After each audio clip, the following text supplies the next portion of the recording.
What is going on, guys? Jason Burke here, Styles Clash for Life, coming at you on YouTube, and today I've got some football focus. First of all, rest in peace, Bray Wyatt. We'll miss you, my friend. I wanted to talk about the Pittsburgh Steelers today as the roster cuts, the final cuts are coming down, as Pittsburgh has to assemble their 53-man roster by Tuesday at 4 p.m. As I sit here right now, it's like Monday afternoon, about noontime on Monday as I'm recording and posting this. Pittsburgh has just started making cuts already, so there are cuts coming through as I'm recording this video, which will make changes to the roster. I kind of want to do a hybrid video, picking my position-by-position players, how many I'd keep, who's on the bubble, who I'd cut, and kind of who I want to be on the roster versus who I think they're going to keep on the roster, and kind of give my quick opinions on each position, breaking down all three phases of the ball. You guys seem to like these videos every year, so preseason is over. Pittsburgh is 3-0. They look very dominant, and I dare say they have the deepest and least whole-field roster that I've seen in a long time. Maybe not the Hall of Fame legendary current talent of a Ben, Brown, and Bell. They've been replaced now by younger guys like Pickett, Pickens, Freiermuth, Calvin Austin, young guys like that have a lot to prove still, but this roster has a lot of depth, a lot of mix of youth and veteran presence, and very few holes. There's not a lot of holes. The Pittsburgh offseason, Omar Khan and Andy Weidel have filled a lot of the gaps with a good draft, a good free agency, and a good preseason. So here we go.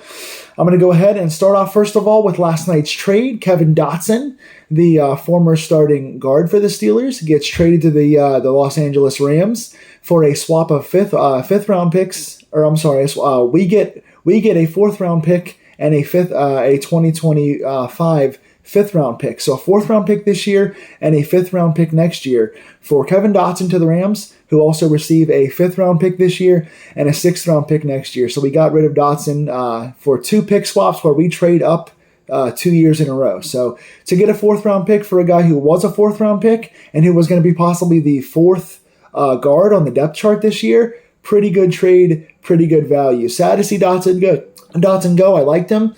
He's a good player, but after the drafting of Broderick Jones, the drafting of Spencer Anderson, the trades for where's our line here? The trades for the free agent pickups of Sayamalu and of Nate Herbig, we have just a lot of depth now and a lot of presence and more proven guys. So to lose Dotson sucks, but he was going to be at least fourth on this depth chart, and to get a fourth round pick back and trade up in 2 consecutive drafts to get rid of a guy we weren't going to play that much sounds pretty good to me. So here's my roster, 53 guys, position by position. Starting with quarterback, we got 3. It's nice and easy. Kenny Pickett is our starter. Mitch Trubisky is our backup. Mason Rudolph is our third guy. Tanner Morgan is cut. I think he just was cut as of the recording of this video. Rudolph just outplayed him. He did enough to be the third guy. I'm cool with these 3 guys being the guys. They're obvious. Running backs, I have 4 total. Listen to this. This is the first kind of controversial take so far. The obvious 3 guys are here. Najee Harris being the starter, Jaylen Warren being the 50-50 backup who's going to get almost as many carries as Harris. Those guys are both looking amazing, especially Warren right now. And the third guy is Anthony McFarland. He had a good preseason, a good camp.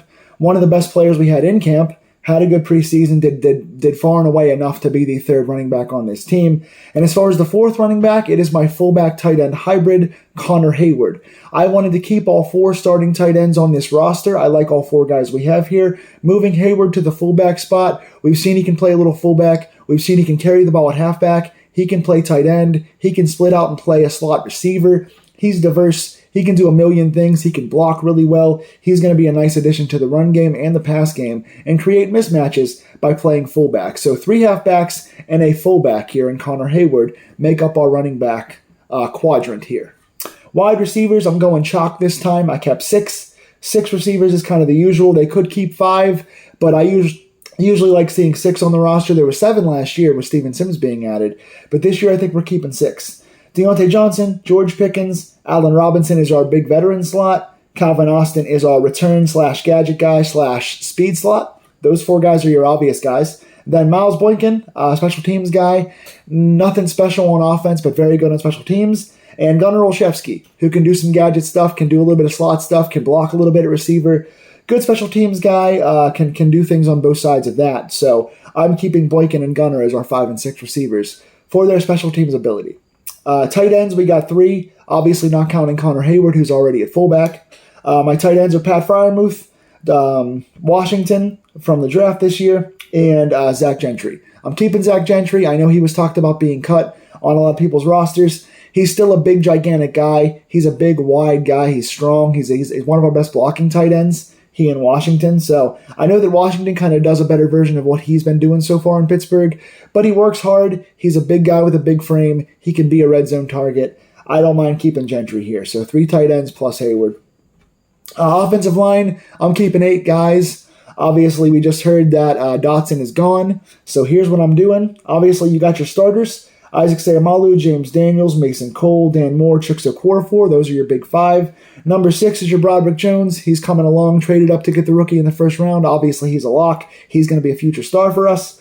Then for your other 2 backups, you got Nate Herbig, who we got in the offseason, and Spencer Anderson, who we drafted in the 7th round. Herbig has shown that he can play both guard and center, I believe. Spencer Anderson has played all 5 spots on the offensive line, so a ton of situations that he can fill into. And so obviously the big omission here, the big guy that I'm cutting, clearly is Kendrick Green.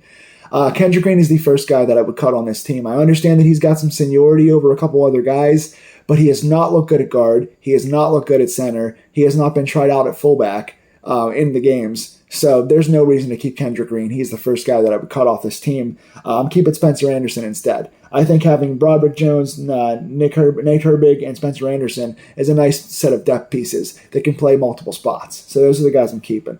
Defensively, I'm keeping 7 defensive linemen. This was tough for me. This is our deepest position on the entire team. I'm keeping 7 guys. Your starters, Cam Hayward, Larry Ogunjobi, Keanu Benton. Benton has looked really good in short time in there. He's going to be a star for us. Those are your big 3. Your backups, DeMarvin Leal, he's obvious. He's flashed at the right times. Isaiah Loudermilk, he's been on the bubble. I think he had a good preseason. I like what he's doing out there. Leal and Loudermilk are very good edge rusher guys to back up our starters. Leal can back up Larry O, and Loudermilk can back up Cam, and they have similar playing styles, and I think they're both very effective in there for young guys.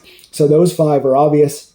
For 6 and 7, I had to choose between 3 defensive tackles and 2 spots remaining. I had to choose the most veteran leadership and the most diversity, and so I chose Armon Watts and Braden Fehoko, the 2 guys we signed in the offseason. That leaves Montravis Adams out. He is the first guy out on this team. I would love to get him back. Obviously, he started last year. Has played pretty solid when he's been in there. He's not a bad player at all. He's going to go play for somebody else. He's going to make someone's roster for sure, and he should. I hope he does. But Watts can play on the outs on the DN spot and the D tackle spot, and Fehoko is just such a big run stopper. And both these guys are so physical that they just do a lot more than Montravis Adams, who's a little bit one-dimensional and a little bit slower than those guys. So Cam, Larry O, Benton, Leal, Loudermilk, Watts, Fehoko, those are my 7 D linemen. Montravis, I hope he gets signed somewhere. Outside linebackers, I kept 4. This was tough beyond the 4 as well, because a couple guys I wanted to look at as backups. But I kept TJ Watt, Alex Highsmith. Those are your obvious 2 starters. Marcus Golden is your number 3, the veteran guy on the outside who's played very well in the preseason.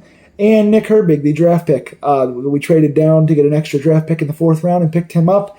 Baby TJ Watt, he has looked incredibly fierce. Had the best preseason of any Steeler, in my opinion. To have him as your number 4 outside linebacker is pretty incredible. What a change. This position has had no depth for several years in a row now beyond the starters, and now they have 4 guys who I trust to get in there and be game wreckers, complete wrecking balls. I love this outside linebacker group this year.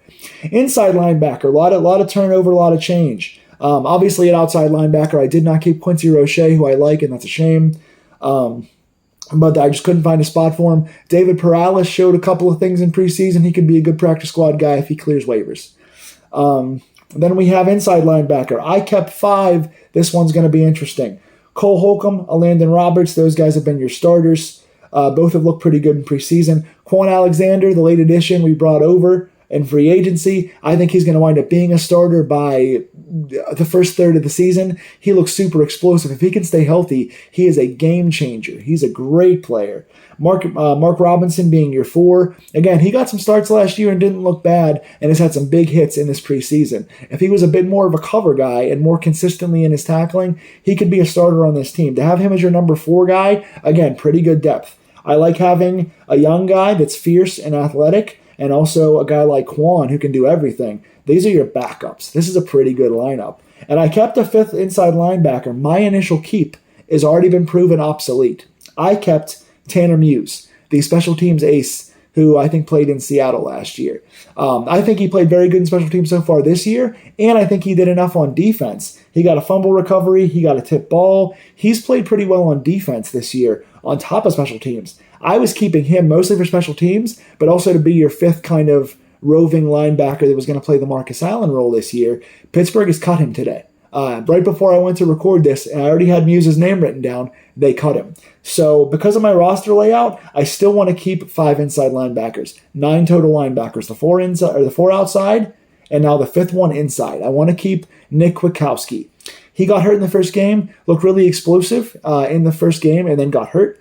Didn't play in game 2, I don't believe. Played a bit in game 3 and looked like a leader out there. I like Kwiatkowski, and he can play special teams as well. He's not quite as good as Tanner Muse on special teams, but he's pretty solid there, and he can make plays on both phases of the ball. So I'm going to give him the 5th roster spot over some other guys. I like Kwiatkowski, and then that means Toby and Duquay also got cut, who made some plays in preseason, and hopefully he can make the practice squad for us. And then we have 6 corners. I would keep 5 corners on my roster. Here are the 5 guys I would keep. You've got your starters: Patrick Peterson, Levi Wallace, Joey Porter Jr. Those are your obvious 3 locks. I would keep 2 slot corners who I think did enough this preseason: Chandon Sullivan, Elijah Riley. Sullivan's getting off the edge a lot. He's batting balls a lot. He got a pass deflection this preseason. Elijah Riley has played special teams very well. I like what he's done. He's been hitting guys. He's got a lot of energy. He's around the ball a lot. I like these 2 guys. I think they both have done enough to make this roster. So Peterson, Wallace, JPJ, Sullivan, and Riley are my 5. The problem is Corey Trice got hurt. He was meant to be the 4th corner on this team and the kind of backup outside guy, right? He was meant to be our number 4 overall corner, the main outside backup, as he came in as a 7th round pick and played pretty well in camp. He got hurt for the season. He's out for the year, so he's just on injured reserve. He's on the roster but not going to play. So because of that, we've got a hole. So Pittsburgh likes to keep 6 corners a lot, and the guy they're going to keep that I would not keep is James Pierre. Pierre would be the first guy on defense that I would cut. The 2nd overall guy behind Kendrick Green is James Pierre. I think he's been the worst coverage guy on the entire Steelers team this preseason. I don't like what I've seen at all against the starters, against the backups. He's gotten torched against 3rd stringers. I don't like what I'm seeing. All he's getting on the stat sheet is tackles because he's getting beat a lot. I don't like him this year. I think he should be gone. But they're going to keep him because they only have 5 guys, and they have the outside injury to Trice, so they need somebody else to be on the outside. I'd rather cut him and try to find somebody else if they can. But Pierre is a guy that's been here for several years now, and Tomlin likes him for some reason, so I think he's going to stay. So they will keep 6. I would keep 5. Safeties. There are 4 guys making this roster. There was a 5th guy on the bubble who's just been cut as well. The 4 guys that I obviously would keep, you're going to have your 2 main starters, Minkah Fitzpatrick and DeMonte KZ. You're going to have your 3rd kind of sub-package starter in Keanu O'Neal, who can play safety. He can play slot a little bit. He can play middle linebacker a little bit. He's a really good player all around the field, good physical guy. Minkah, KZ, and Neal are your obvious ones. My backup, I would keep Miles Killebrew. Special teams, obviously, is his specialty. He's a veteran in the league on defense as well. He can fill in when he has to. Nothing special on defense, but he's not going to get you killed either. Special teams is where he shines, and we need a couple of those guys. So he'd be the backup, which would mean the end of the line for Trey Norwood, which I feel bad about because I like Trey Norwood, and I think he really shined, in particular in the first year, but he has not been that great since the first year, and he's been hurt all preseason. All offseason and preseason, he's been hurt and has not played much, so we haven't seen him much. So I think Killebrew gets that spot. So Norwood is gone, and Kenny Robinson is gone. Kenny Robinson is a guy that got a lot of praise in camp, came out and played with the starters toward the end of camp and the first game of the season. Got an interception, and then came back with a fumble recovery last week in Game 3. I wasn't as sold on him as others were, but he's right on the bubble. I think if they do keep 5 corners instead of 6, he would be somebody to get brought back. But I just saw as I was recording this video that he was cut. So unless he gets brought back later or practice squatted, he's gone, which means that my 4 safeties are still intact so far. So those are my main guys, and then you got special teams. You got 3 guys. You got your kicker, Chris Boswell, your punter, Presley Harvin, and your long snapper, Christian Kuntz. That makes 53. What do you guys think of my guys on the bubble? Do you guys, Positions that we're not sure about. Do we think Connor Hayward is going to be a tight end, and that means they're going to cut Gentry? Or could he be a fullback and they keep Gentry? Wide receiver-wise, are they going to keep 6? Offensive line-wise, are they going to keep Spencer Anderson, or are they going to keep Kendrick Green? Defensive line-wise, are they going to go with Watts or Fehoko or Montravis Adams? Inside linebackers, do they keep a Kwiatkowski or bring back a Tanner Muse, or do they just go with 4? Corners, does Pierre stay or go? Safety, is it Killebrew or is it somebody else? You guys tell me in the comments what you think of those controversial possibilities. Do you like my Final 53? And what is your Final 53? Where did I make mistakes and who did I leave out? You guys tell me in the comments below, and please like, share, and subscribe.